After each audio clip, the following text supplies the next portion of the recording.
यार सुनो ना, मेरे सर में बहुत दर्द हो रहा है, तो तुम मेरा थोड़ा सा सर दबा दोगी? और जो तुमने मेरा सर दर्द कर रखा है, मुझे पहली पता होता ना तुम कुछ काम धंधा नहीं करते तो मैं तुमसे शादी ही नहीं करती।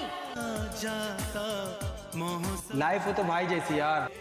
अरे क्या लाइफ यार, ये है लाइफ। अगर हमारे पास ये है ना तो भाई इज्जत करेगा, बहन इज्जत करेगी, पूरा समाज इज्जत करेगा।